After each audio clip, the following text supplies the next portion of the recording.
You ever have one of those moments where everything around you keeps moving like normal, but you feel like you've just fallen through the floor? It was a Sunday brunch, one of those things I used to tolerate because Lynn loved them. Country club crowd, crisp white tablecloths, polished conversations over mimosas and bottomless lies. We were just outside of Nashville, an upscale place with too many people pretending to be humble. It was all laughs and fake hellos and air kisses, the sort of thing Lynn thrived in. And me? I smiled, shook hands, and played the part. That morning had started like any other. Lynn got ready like she always did for these things. Hours in front of the mirror, carefully layering perfume and effortless charm. She wasn't just getting dressed.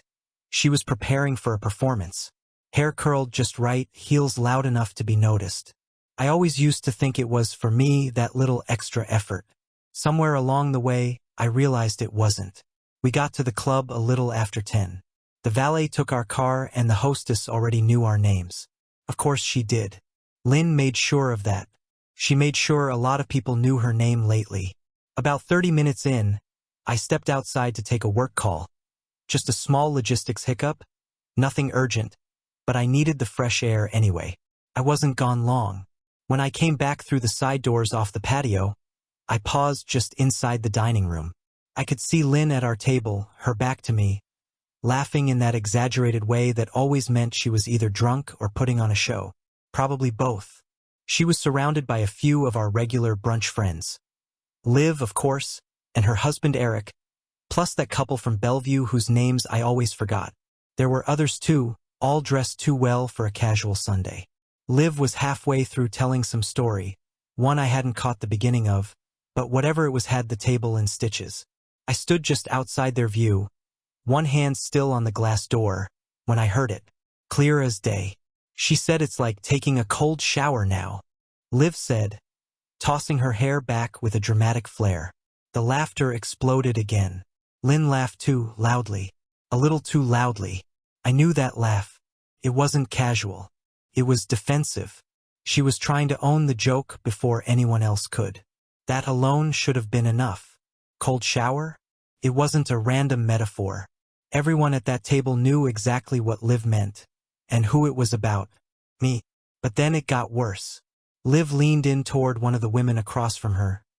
Tessa, maybe, and pointed discreetly at a faint purplish mark right above the curve of her neck, just below the line of her collarbone.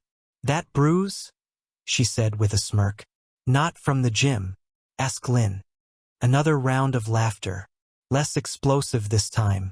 A bit more knowing. Lynn just grinned, swirled her mimosa, then said, "You should see the other guy." The tone was light, but the implication? Anything but. It took everything in me not to react. I stepped forward slowly, my mind spinning as I made my way toward the table, and just like that, Lynn saw me. And like a light switch, she shifted.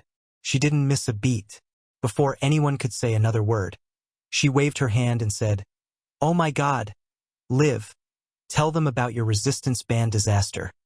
She nearly decapitated herself in her living room trying to do some TikTok workout. The table erupted again. The moment passed, or at least they let it. I stood beside her, leaned down to kiss her cheek. She smiled like everything was fine, like she hadn't just let a joke about our S*X life, and someone else's hands on her body slip into brunch like it belonged there. She looped her arm through mine and said, "Everything okay with work?" "Fine," I said, but my voice was distant. I barely heard myself. I don't remember what I ate. I don't remember what anyone else said for the rest of the brunch. But I remember watching her. Every move, every word. I started noticing things I hadn't before, or maybe things I'd refused to see. She was vibrant that day, glowing even. Her smile reached her eyes, but not when she looked at me. Only when she was working the room. And that bruise on Liv? That was no accident. Lynn hadn't been to the gym in over a month. Something about her schedule being too crazy. And then the bad wrist she used as an excuse not to lift anymore. Liv never worked out either. She joked constantly about her aversion to sweating in public. So where did it come from? After brunch, Lynn drove us home like nothing had happened. She played upbeat music in the car, sang along a little. She talked about maybe stopping for coffee on the way back. I stared out the window, nodding occasionally. My hands were in my lap, clenched so tightly my knuckles were white. She didn't ask what was wrong. She didn't have to. Lynn had a sixth sense for moments she should be worried. She just chose not to be. I spent the rest of the day walking through our house like it didn't belong to me anymore, like I was suddenly a guest in my own life. Her phone sat on the counter while she showered, but it was locked now, always locked. Not just Face ID, but a new passcode too. I noticed the small things. The way she tilted the screen away when texting.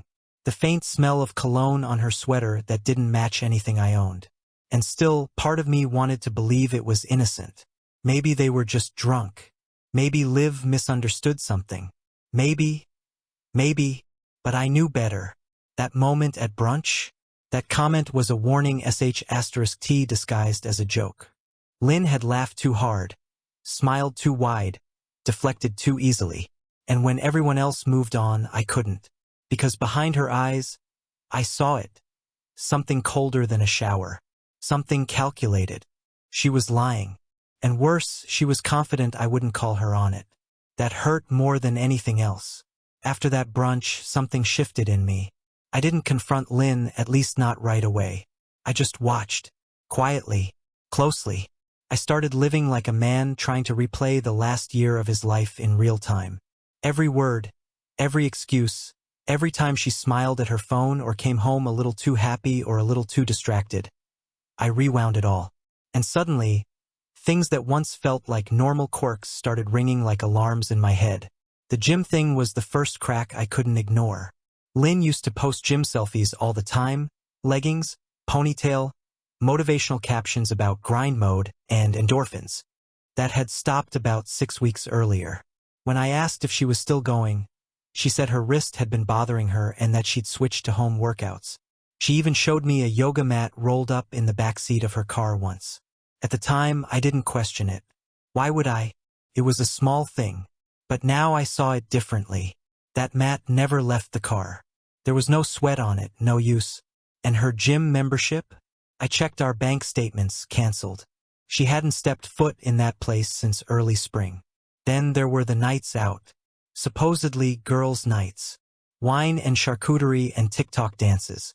Or that's what I was told. They used to be every other month. Then it was twice a month. Then it was every week. Sometimes more. She'd leave the house in outfits that didn't match the version of the night she described. Heels too high for casual dinners. Lips too red for comfort. That perfume she always used sparingly now sprayed like armor. I remember once asking who was going, just to make conversation, and she paused longer than she should have before rattling off names. I remember because I laughed about it to myself like I was being paranoid. Like the delay didn't matter. I see now it mattered. Then there was Charlotte. Back in April, Lynn had a last-minute business trip. Her firm was supposedly pitching a client in Charlotte. She told me she'd be gone 2 nights. Quick in and out, high stakes, lots of pressure. I believed her.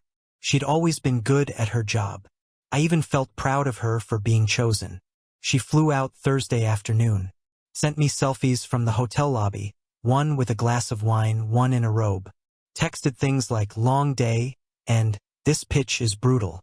But there were no meetings in her calendar. Nothing that lined up in her schedule when I looked later. And when she got back, there were no receipts, no itinerary, not even a room key. I asked how it went. She said, fine. Not sure if we got the client. Then she changed the subject. The next week, she was different. Not distant, just louder, animated, touchy in public but cold at home. That week, she bought new lingerie. It arrived in a nondescript box, the kind that doesn't say where it's from. She left it on the dresser like she wanted me to notice. But when I did and reached for her that night, she said she was tired. Jet lag. Funny how jet lag seemed to hit only when she was home. I don't know how long I'd been ignoring the signs. Maybe it was easier to believe we were just in a rut. Work had been busy for both of us. We were trying to get pregnant last year. Unsuccessfully. That took a toll. She cried about it once, then didn't bring it up again. I figured we were just adjusting, recovering, finding our way back to normal. But normal never came. Just more distance. More secrets disguised as routines. She changed her phone password in May. No explanation. Just, oh, I had to update it. Company policy. A lie so casual I didn't question it. Then I started noticing how she always had her phone on her. Bathroom, shower, kitchen, always within reach. She tilted the screen away when texting. She even turned off previews on her notifications. I thought it was just a privacy thing. I respected that. But when your wife won't answer a call with you in the room, or when she laughs at a message and then locks the screen the second you glance at it, it's not privacy. It's something else. Something worse. There was also the affection, or lack of it. When we were around people, she'd drape her arm over my shoulder, run her hand down my back, kiss me on the cheek. We looked like that couple, the stable, happy ones. But at home, in the quiet, she'd retreat. Not angry, not hostile, just absent. Like we were in a long, polite roommate arrangement. She said, "I love you" less and less. And when she did, it sounded automated, like muscle memory, like the way you say "bless you" to a stranger who sneezes. I didn't want to admit how much that hurt. I'd start conversations and she'd nod along, give me half replies. Ask her about her day and she'd shrug. Ask her what was wrong and she'd say, "Nothing, I'm just tired." Always tired. That was the new script. The worst part? I accepted it. I told myself all couples go through phases. That this was normal. That we were just stretched thin. I blamed myself too. Maybe I wasn't trying hard enough. Maybe I'd gotten too comfortable. I even considered scheduling a weekend trip, something romantic. I remember Googling resorts in the mountains and stopping midway because the idea of asking her felt pointless. Like I already knew she'd say she was busy. Looking back now, I realize I had been pushed to the margins of her life. She wasn't angry at me. She wasn't mistreating me. She was simply done. And instead of telling me, she stayed, performing just enough to keep me from asking too many questions. That's what cut the deepest. It wasn't just the lies. It was the way she kept smiling through them. The way she kissed me goodbye like nothing had changed. The way she let me believe we were okay while she was slipping away one small lie at a time.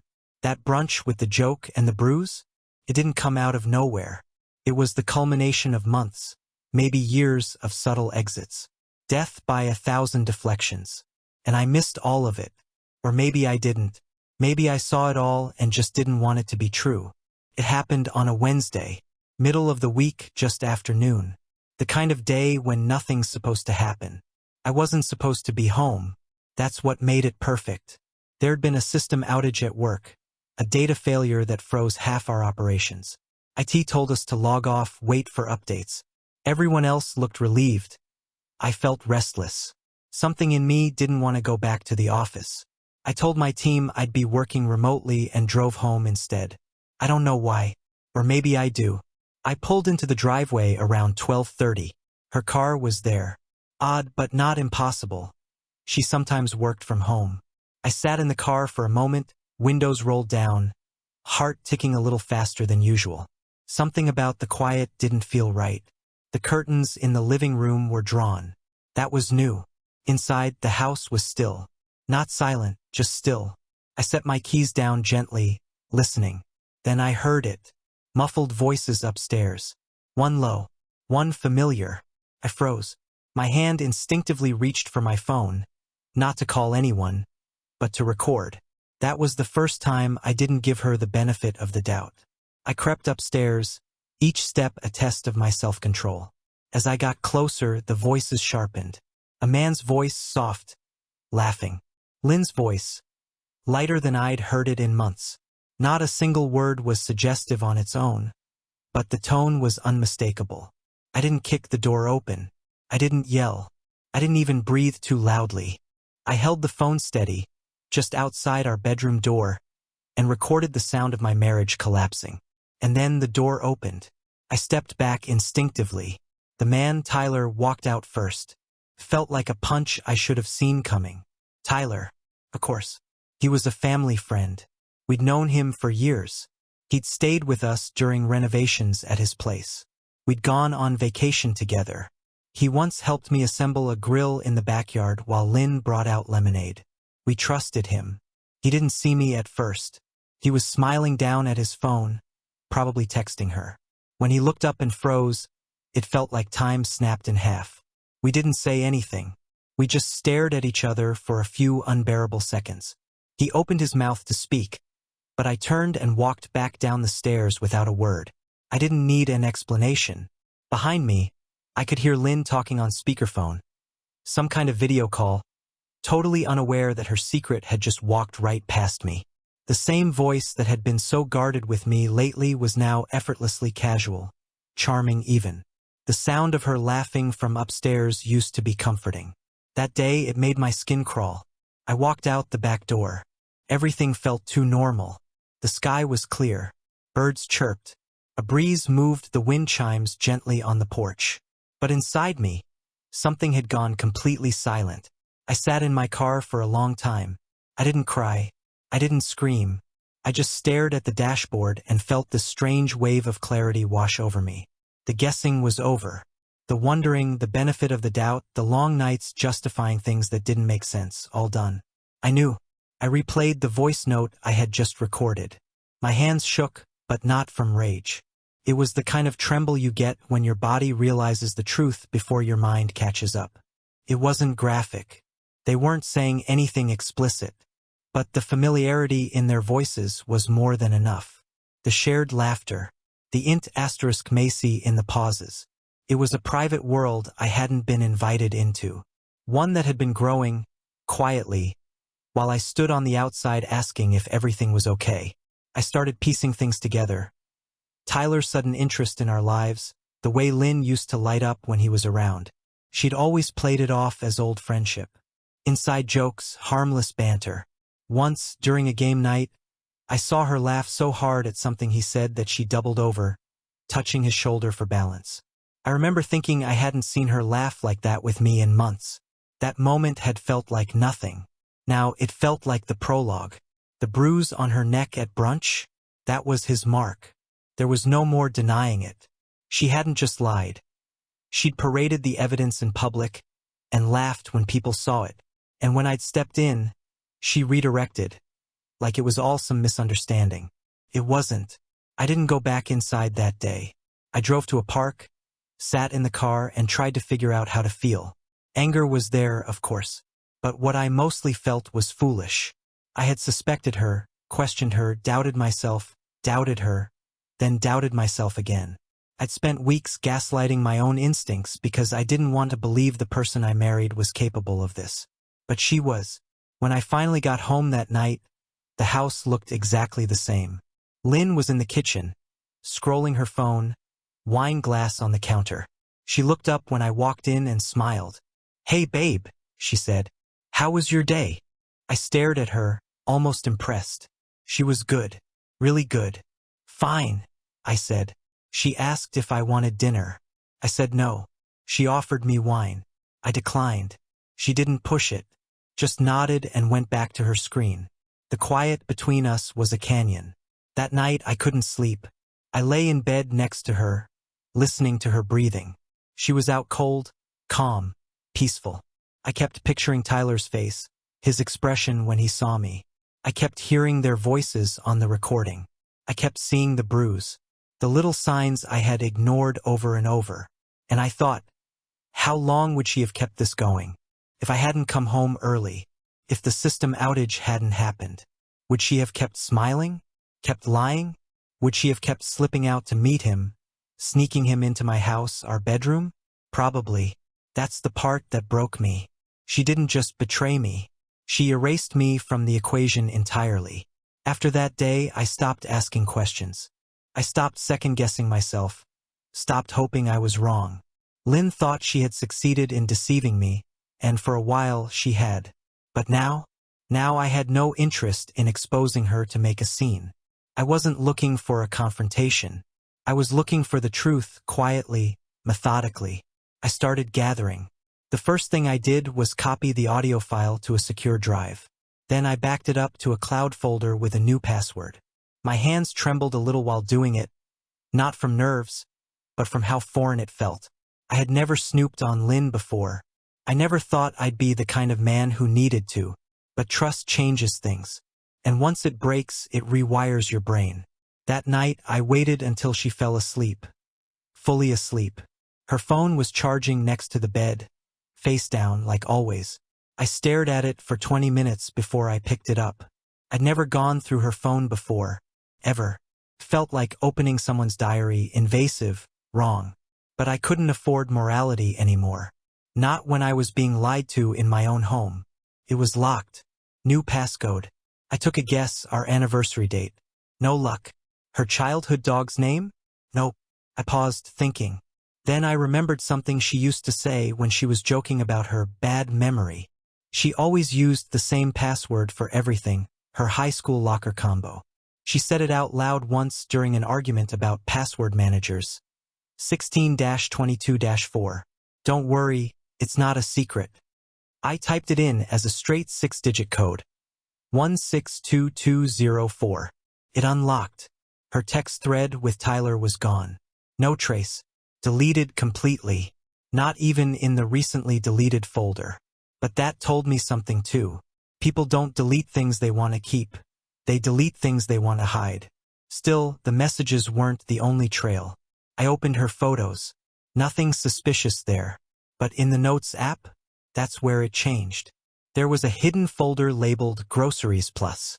Strange title. Inside, there were 6 notes. Most were blank. But one was a travel itinerary, a full schedule from 2 months ago, for a weekend when she claimed to be visiting her sister in Louisville. The hotel reservation was for a boutique resort in Asheville. 2 adults. 1 room. No mention of her sister. I took *TS, sent them to myself, then deleted the text thread and cleared my recent messages. I moved quickly, like someone disarming a bomb. The next few weeks, I became someone else. Not a husband, not even really myself. I became an observer. I checked her phone every time I could. I synced our joint calendar to an email she didn't know I still used. I logged into our shared cloud storage and began reviewing every photo and video backed up in the past year. Nothing explicit, but there were patterns. Gaps. Dates where nothing existed.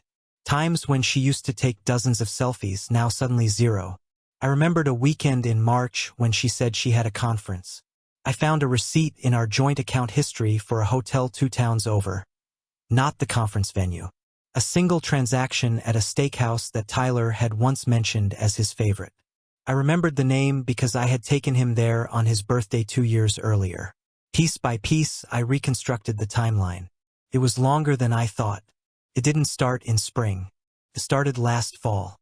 That's when the distance began. The excuses. The late nights at client meetings. She had used work as a smokescreen. Smart. Who questions the woman building her career? I started reviewing security footage. A friend of mine, Nate, used to work in building operations. I called in a favor. Asked if he could access archived lobby footage from a hotel Lynn once stayed at in October during a weekend retreat. I didn't explain why. Just said I needed a favor and offered to buy him dinner. What he sent me. Devastating. Lynn walked into the hotel Friday evening wearing a black coat and heels. 10 minutes later, Tyler walked in through a different entrance. They checked in separately. No luggage. No lanyards. No signs of a company retreat. The next day, they left together laughing. She was holding his arm. Still no confrontation. I didn't need theatrics. I was building something better, a full, airtight truth. I made a folder on my laptop. Labeled it housekeeping. Inside, I stored voice recordings, hotel confirmations, *TS of deleted text logs I recovered from her phone's backup, a photo of her and Tyler from the hotel footage, and timestamps from dates when she claimed to be elsewhere. Every detail was backed up in 3 places. At dinner, I pretended things were normal. We'd sit across from each other and talk about nothing. About errands, news, friends who were having babies. She acted casual, comfortable, like she wasn't slowly burning down the life we had built. Once, she asked if I wanted to go on a trip in September. Somewhere warm, she said. We've been working so hard. I nodded, said I'd think about it. She smiled like she meant it. I smiled back like I believed her. And then I made my final move. I contacted our bank. Quietly, I opened a private account, removed my name from all auto-drafted bills connected to the joint account. I started transferring funds in chunks small enough not to raise suspicion. I changed my mailing address for financial statements to a secure P.O. box near my office. She never noticed. Why would she? I was still making coffee in the morning and folding laundry at night. One evening, while she was out with the girls, I packed a suitcase. Just essentials. I drove it to a friend's apartment and left it there, just in case. I didn't want revenge. I wanted distance. I kept waiting for guilt to creep in, for some part of me to hesitate, to want to forgive. But all I felt was clarity, like I had woken up from a long, manipulated sleep. She had made 1,000 small decisions to get us here. I was simply making one large one to leave it behind. The final piece came when I looked into her phone history and saw a frequent number I didn't recognize. I ran it through a search. A second line registered under Tyler's name. He had a second phone, likely just for her. The betrayal wasn't just personal. It was professional, coordinated. She had chosen him over and over again, while still letting me take the trash out, pay the mortgage, play the husband role while she wandered off and lived another life. So I stopped playing the role. I didn't scream. I didn't accuse. I didn't even ask why. I built a case not for court but for closure, and I was nearly ready to use it. The night I left, it didn't look like a departure. It looked like a routine evening. Lynn was in the bedroom with a sheet mask on, propped against her pillow, scrolling on her phone like she always did before bed. I was in the kitchen, washing the last of the dishes from dinner. A lazy pasta she barely touched. She said she wasn't hungry. I didn't press her. That was our new rhythm. Silence disguised as routine. I had already set everything in motion. The money had been moved. The documents were secure. The suitcase was stashed. I had consulted a lawyer discreetly weeks before and laid out everything I had. He told me, "You don't just have a case. You have control." So I used it.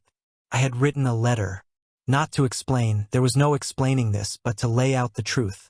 It was clinical, factual, almost emotionless. Bullet points, dates, screensh asterisk TS printed in color and stacked neatly. A timeline of her lies. Photos of her with Tyler. Hotel reservations.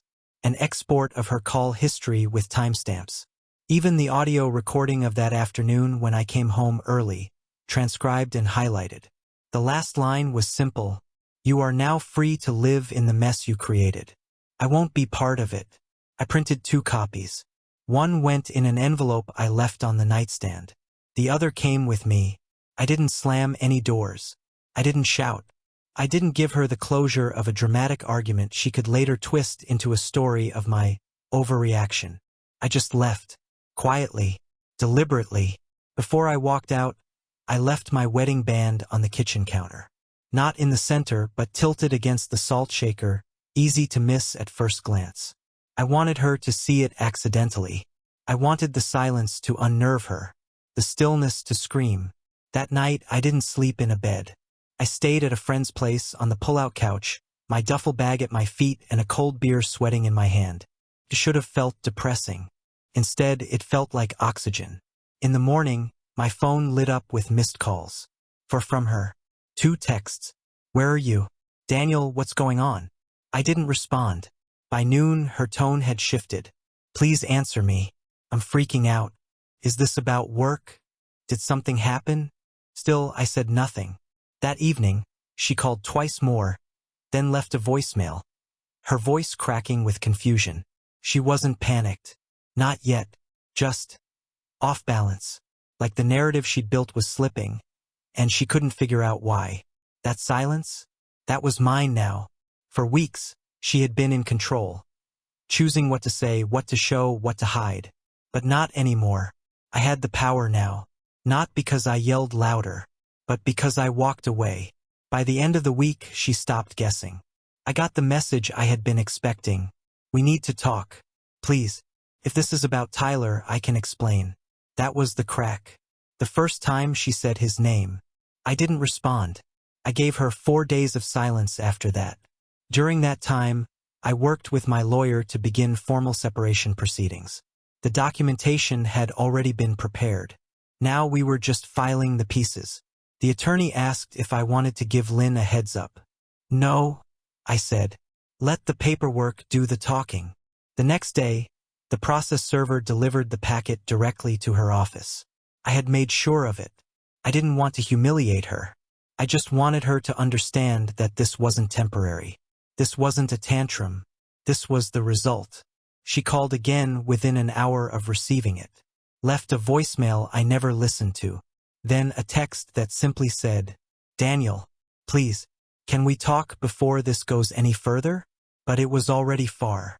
Much farther than she realized. I wasn't interested in her version of the story. I wasn't looking for confessions or apologies. I had given her months to choose honesty.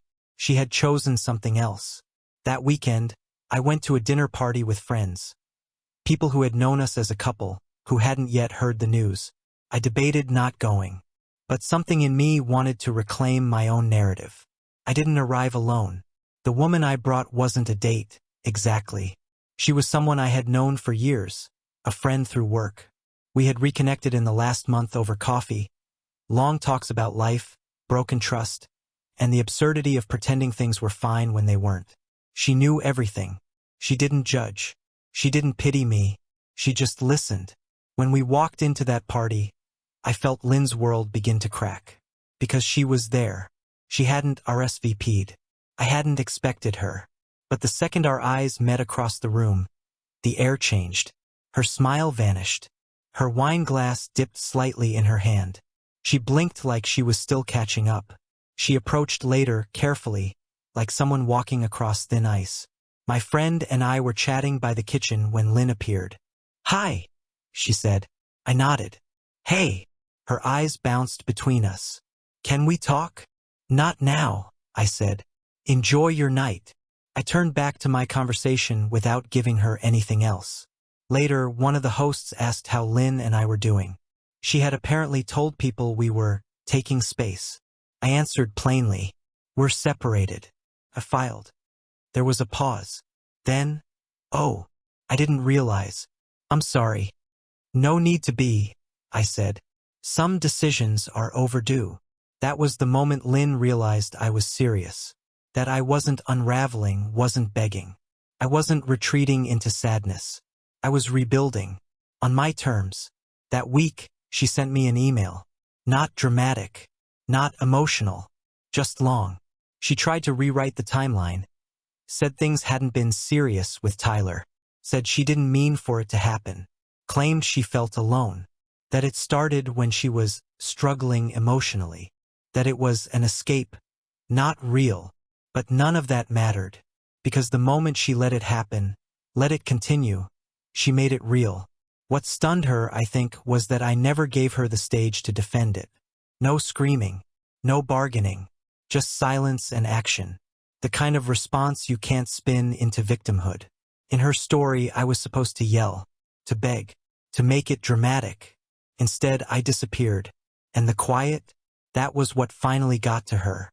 Because for the first time, the story wasn't hers anymore. It was mine.